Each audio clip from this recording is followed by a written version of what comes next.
Hello, je profite que je suis en train de plier mon linge. Je me suis dit que j'allais faire d'une pierre deux coups. Hein. Donc pendant que je plie mon linge, que le bébé dort à peu près, je vais vous raconter rapidement donc la préparation à l'accouchement sous hypnose.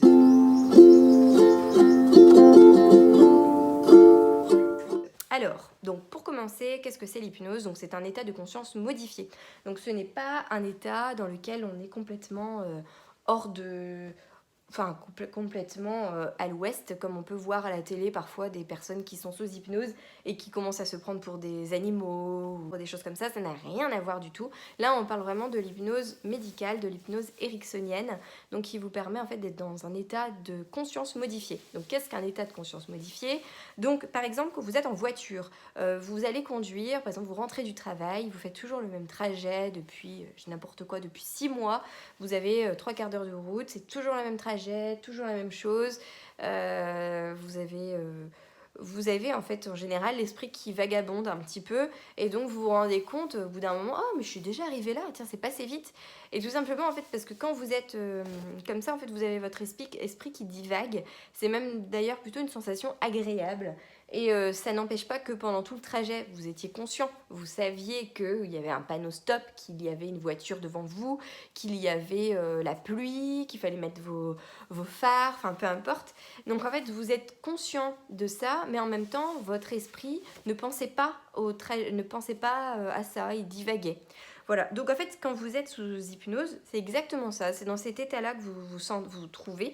Donc vous êtes dans un état plutôt agréable. Vous êtes conscient que vous êtes, j'ai n'importe quoi, dans une salle. Mais par contre, votre esprit divague et vous pouvez très facilement vous imaginer sur une plage, au cinéma, dans votre lit, enfin voilà. C'est quelque chose qui est plutôt agréable. Donc en fait, quand vous êtes sous hypnose, c'est exactement ça. Donc ça va vous permettre de vous mettre dans un état de conscience modifié et ça va en fait venir chercher ce qu'il y a dans votre inconscient, des petites choses qui sont restées un petit peu enfouies et du coup qui vont vous permettre d'évacuer tout simplement cette pression. Donc par exemple, quand j'ai fait de l'hypnose pour la première fois, donc elle m'avait demandé de fermer les yeux et donc de m'adresser à une personne que je n'avais pas vue depuis un petit moment, mais qui apparemment m'avait blessée et cette blessure était toujours restée dans mon inconscient. Et en fait, elle m'a aidée en fait, à me retrouver donc 10 ans auparavant face à cette personne, lui dire ce que j'avais sur le cœur, etc. Et même si ça peut sembler complètement barré, mais en fait, quand vous y êtes, mais vous y êtes, quoi. Moi, j'y étais, moi, je me voyais il y a 10 ans, je m'adressais à Clotilde il y a 10 ans, j'étais en train de lui parler, etc. Et puis après, je parlais à l'autre personne que je devais imaginer. Enfin voilà, ça m'a vraiment... C'est très très bizarre, mais en fait ça va vous aider en fait à vous guérir des maux, de choses comme ça qui sont restés enfouis. Et pourquoi est-ce qu'on ne peut pas le faire tout seul? Parce qu'on a besoin d'une personne pour nous aider. En général, pour se mettre sous hypnose, on ne peut pas le faire tout seul. Et puis voilà, elle était vraiment là, elle avait les outils, l'hypnothérapeute, pour me mettre sous hypnose, pour m'aider en fait à me guérir de ces choses-là. Donc en l'occurrence, ça avait très bien marché. J'ai fait un article sur le blog, je vous en parle. Je vais vous le remettre dans la barre d'infos. Je pourrais vous en parler plus en détail si vous voulez plus tard. Mais voilà, donc en fait ça avait très très bien marché sur moi, ça fait 3 ans. Et maintenant j'y retourne uniquement quand j'ai besoin, quand je sens que j'ai un trop plein d'émotions, de choses à gérer, etc. Et donc au début de ma grossesse, j'étais très très mal, j'étais très très stressée. Donc j'étais allée voir en effet l'hypnothérapeute pour me permettre d'aller mieux. Parce que du coup je faisais plein de migraines, j'étais très très mal, je pleurais tout le temps, j'avais des gros, enfin je faisais que manger, j'étais très très mal. Du coup j'ai été voir l'hypnothérapeute qui m'a aidée en fait à remettre un petit peu les cases dans le bon ordre, on va dire. Et je me suis dit, en allant voir ma sage-femme, je vois dans la salle d'attente, donc elle faisait de l'hypnose pour préparer les accouchements. J'ai sauté sur l'occasion en me disant, vu que je suis réceptive, je me disais, ça peut être bien pour moi. Donc notamment, première question qu'elle m'a posée, évidemment, pourquoi faire une préparation sous hypnose? Donc déjà pour mieux gérer la douleur, parce que pour Eden, j'avais très très mal géré la douleur, j'étais vraiment dans un état second, je hurlais, j'étais vraiment très très mal, je n'en pouvais plus quand je suis arrivée à l'hôpital. J'étais vraiment mais au bout du rouleau, quoi. C'était vraiment horrible. Donc là, je me suis dit, bon, déjà, si je peux faire de l'hypnose pour mieux gérer cet état de douleur, de contraction douloureuse, ce serait génial. Et puis, surtout, si jamais on n'a pas le temps de me poser la péridurale, si jamais c'est trop tard, pouvoir accoucher donc en essayant de mieux gérer en fait la douleur. Et si la péridurale ne fonctionne pas, par exemple, pour X raisons, voilà, être vraiment au mieux possible, mentalement, pour affronter en fait cette douleur. Voilà. Donc, du coup, comment ça s'est passé? Donc, la sage-femme m'a posé plusieurs questions sur donc, mon état d'esprit, sur voilà, qu'est-ce qui me permettait de m'évader. Donc, si c'était voilà, la plage, si c'était un endroit je dis n'importe quoi, si c'était mon salon, si c'était le cinéma, enfin voilà. Donc en fait, elle m'a posé plusieurs questions comme ça pour me permettre de me projeter dans un lieu pour que ce soit plus facile après d'être sous hypnose. Donc ça se passe comme ça en général, on vous projette dans un lieu pour vous permettre d'être sous hypnose. Donc je vais vous expliquer comment ça se passe. Donc en fait, on est allongé, donc en général, elle vous demande donc de prendre conscience de votre respiration, de votre corps, de votre position, d'essayer d'oublier les bruits qui sont aux alentours et surtout se concentrer sur soi-même, sur sa respiration, sur les mouvements de son ventre quand on respire. En général, quand j'allais faire de l'hypnose pendant mes cours de prépa, donc le bébé bougeait énormément au début de séance, donc c'est-à-dire avant que je sois sous hypnose, il bougeait énormément. Voilà, donc c'était vraiment comme s'il cherchait pareil sa place pour bien se mettre, pour être calme. Donc c'est très drôle comment ça peut agir aussi sur le bébé, l'état de la maman. Voilà, donc ça c'était assez rigolo. Et du coup, une fois que j'étais bien, voilà, elle me disait hop, maintenant on est sur la plage, vous marchez, vous entendez le bruit des oiseaux, vous entendez le bruit des vagues, voilà. Donc elle me mettait vraiment dans une ambiance qui était pour moi assez rassurante, assez douce, enfin voilà, tout ce que vous voulez. Donc ça peut être arrivé aussi que je lui demande d'être plutôt dans mon jardin. Voilà, ça dépendait vraiment de l'état d'esprit en fait. Et du coup, ensuite, donc, quand j'étais vraiment sous hypnose, donc elle m'aidait à voilà, continuer comme ça, dans cet état de relaxation extrême où j'entendais sa voix, mais j'étais complètement ailleurs, quoi. J'étais vraiment dans un état, mais complètement ailleurs, une conscience modifiée. Et donc ensuite, je lui ai posé la question, mais comment est-ce que je vais faire, clairement, lorsque je vais me retrouver donc sur le point d'accoucher, pour me mettre dans cet état de relaxation extrême, dans cet état d'hypnose. Et en fait, elle m'a donné un truc. Donc en fait, elle me disait, on va faire le point d'ancrage. Donc le point d'ancrage, tout simplement, c'était quand j'étais sous hypnose. Donc je devais mettre mes doigts comme ça. Donc, et cela me permettait en fait de retrouver cet état d'hypnose de façon quasiment immédiate. Donc je l'ai essayé plusieurs fois à la maison, j'arrivais pas, donc je me suis entraînée. Et en fait, c'est vrai qu'au bout d'un moment, j'y arrivais. Donc c'est-à-dire que hop, quand je sentais quand je sentais que j'étais sous hypnose avec ma sage-femme, je faisais ça. Et ensuite, je me souvenais, ça me permettait de me souvenir de l'état dans lequel j'étais. Je sais pas comment expliquer ça. Et du coup, quand j'étais à la maison, par exemple, si j'étais, souvent je faisais des insomnies, donc par exemple la nuit, si je me sentais pas bien, hop, je faisais ça et ça me permettait de relâcher la pression, de me relaxer, etc. Et de me retrouver dans cet même état d'hypnose. Voilà. Alors comment, pourquoi? Il y a beaucoup de mental, il y a un petit peu d'entraînement aussi, mais voilà, ça a marché. Et du coup, quand j'ai eu 2 fausses alertes, hein, il faut savoir, avant d'aller à la maternité. Donc en fait, quand j'ai eu les premières contractions un petit peu douloureuses, etc. Hop, je me mettais dans ce truc, j'appuyais sur mes doigts comme ça, hop, et ça me permettait vraiment de respirer, de me mettre dans cet état de conscience modifiée et surtout d'avoir des pensées positives. Parce qu'il faut savoir que quand on a des contractions, en tout cas pour mon premier, je me souviens que je pensais à ces contractions de façon très très négative. Dès qu'il y en avait une qui stoppait, je redoutais la suivante, je me crispais, j'étais vraiment très très mal, je restais immobile en attendant la suivante, en regardant mon réveil, en me disant ça y est, ça arrive dans 1 minute. Voilà, j'étais très très très très mal.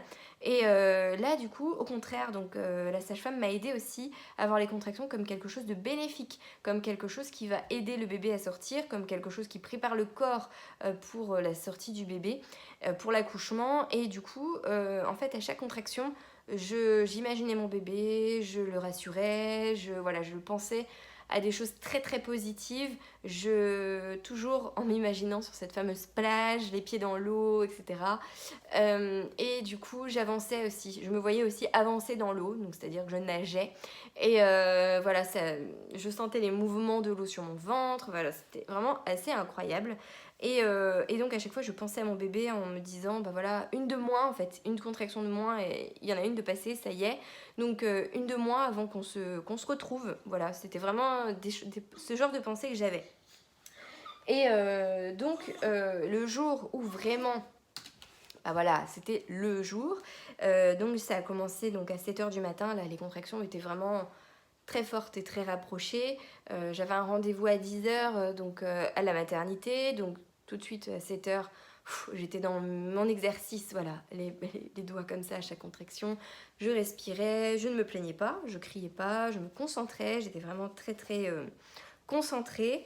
Et donc en fait il faut savoir que ça a duré comme ça toute la journée, donc jusqu'à ce que je retourne à la maternité le soir, donc jusqu'à 19h, quelque chose comme ça. Donc les contractions ont été de plus en plus douloureuses, vraiment vraiment très très très douloureuses. Et en fait voilà, tout l'après-midi je me souviens,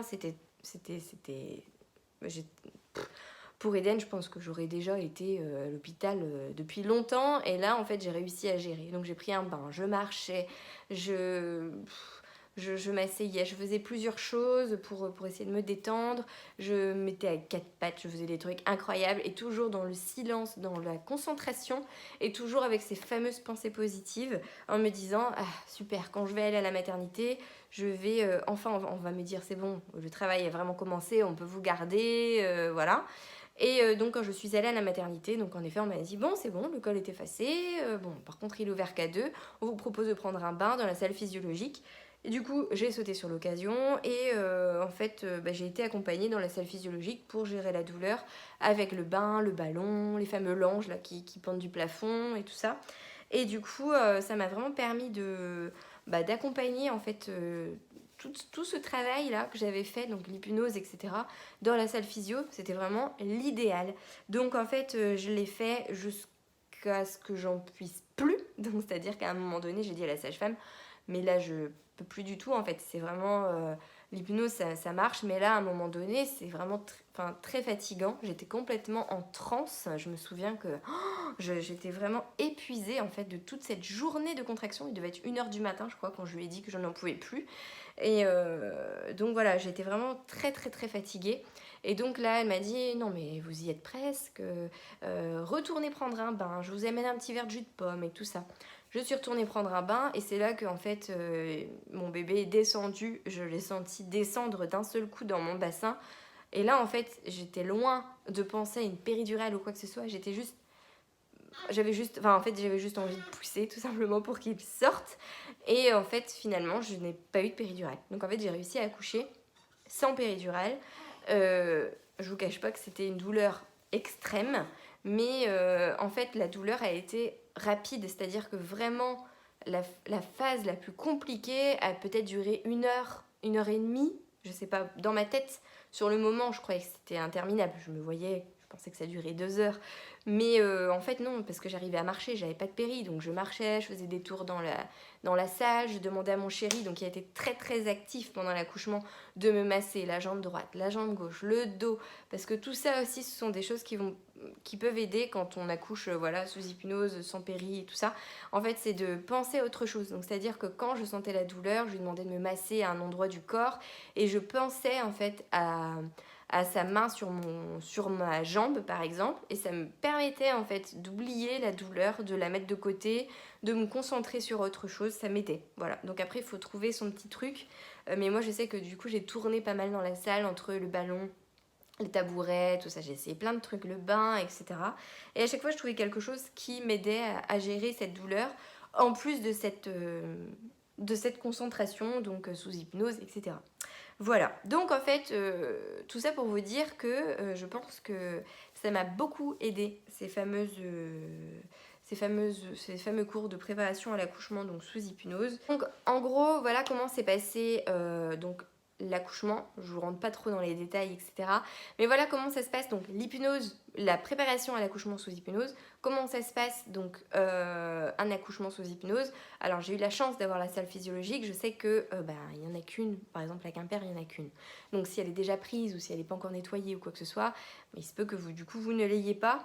Mais je pense que voilà, même si j'avais été dans une salle normale, entre guillemets, j'aurais pu continuer de gérer comme ça avec tous les exercices que j'avais appris avec ma sage-femme. Et aujourd'hui je la remercie parce que franchement, je pense que je n'aurais jamais pu accoucher donc sans péridurale, sans l'hypnose. C'est clair et net parce que là en fait je me suis vraiment vue dans un état qui était complètement différent de celui dans lequel j'étais pour Eden. Ça n'avait rien à voir du tout et je pense que ça aide aussi le bébé parce que quand vous êtes dans un état de stress, quand vous refusez la contraction qui va arriver, quand vous êtes vraiment tendu, etc., je pense qu'en fait on a tendance à oublier le bébé qui lui aussi en fait peut être stressé, peut être voilà, il sent la contraction, il sent qu'il y a quelque chose qui se passe, etc. Là j'étais plus dans l'optique voilà, de le rassurer, etc., même s'il m'entendait pas et tout ça, mais je pense qu'il le ressentait. Et donc le fait de se sentir à peu près bien pendant toute cette phase de préparation à la poussée, en fait à l'accouchement, je pense que franchement ça ne peut qu'aider. Voilà, donc voilà ce que je peux vous dire là-dessus. J'espère que mon expérience vous aura servi un petit peu. Je pourrai répondre à vos questions, n'hésitez pas à me les poser. Et je ferai peut-être un deuxième épisode pour vous raconter un petit peu plus en détail si ça vous intéresse, sachant que j'aime pas trop vous raconter non plus toute ma vie. Mais voilà, si ça peut vous aider, je peux vous faire un autre épisode en vous racontant vraiment, voilà, étape par étape, à quelle heure j'étais à la maternité, comment ça s'est passé, etc. Ça me dérange pas trop. Voilà. Donc, écoutez, j'attends vos retours. N'hésitez pas à aller voir aussi l'article sur le blog sur l'hypnose. Et puis, je vous dis à la prochaine pour une nouvelle vidéo. À bientôt!